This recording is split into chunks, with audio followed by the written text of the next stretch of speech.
Hello there and welcome to the weekly outlook. Only one currency in focus next week, although there is some data out on various currencies such as Aussie dollar, New Zealand dollar, but really the market has been focused around the election in the US and Donald Trump winning that presidency. Now, although it was a bit of a surprise for Donald Trump to win, his focus with Theresa May in the UK is to produce a trade deal, whereas Barack Obama did state that if Brexit took place, that we would be on the bottom of the pile for a trade deal. So it's great for the pound. That Donald Trump has stated this, and getting a trade deal with the UK is important, which fundamentally brings Brexit back to the surface as not being that much of a problem, certainly when it comes to trade deals in the US. So Donald Trump as president is actually good for the UK if he holds promises as stated. So we started to see the pound rally. Now we know that the data coming from the UK has actually been a lot better than expected after the Brexit vote, and we expect that data to continue. So the important factor on Friday was the breaking of the 125 level. This level here, which has shown that we are firmly on the upside at the moment, and a retest of these previous supports round about 129 and 13 is very likely. I would expect to see the pound pull back much further than that, possibly even to post pre-Brexit levels, which is round about 15.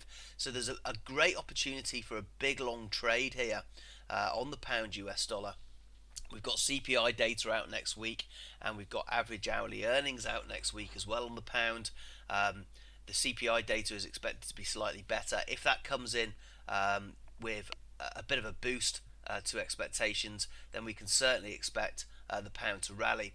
We have got CPI data as well coming from the US. I don't think really the US data is going to be in focus at the moment, due to the fact that the election really has taken over all of that sort of precedence, and also the rate hike in the US could possibly is going to be downplayed for December, i.e. The Fed will probably hold off on raising rates in December due to Donald Trump being president. So we'll be keeping our eyes on that as well. Trading the pound against other currency pairs is also feasible. The pound has dropped against the euro. Pound as the pound has also strengthened against the euro quite considerably. A nice pullback on this would create an entry opportunity round about 8.7. 8.7 would be a good opportunity to resell this at the moment to 8.6. Also against some of the more exotic currencies or pairs, New Zealand dollar. We've had a good push up against the New Zealand dollar, and that breaking there of 7.2 was a good opportunity to buy this pair as well. Again, I would be looking for a pullback possibly to 174 to rebuy this, and look for a trip back up to 19. We have still got a lot of room to go there to the upside on the New Zealand dollar. As you can see, if you scrunch that chart up, you can see just how low the pound is. Now, New Zealand dollar, obviously, they have just cut their interest rates. However, we're not expecting another interest rate cut from New Zealand dollar. We've got a nice area of support there, around about 195 in the past. So I'll be looking for this to correct to those sort of prices. So really looking for a bullish pound in the market next week, and trading it against multiple currency pairs. Okay, thanks for watching, and I hope you can make some pips.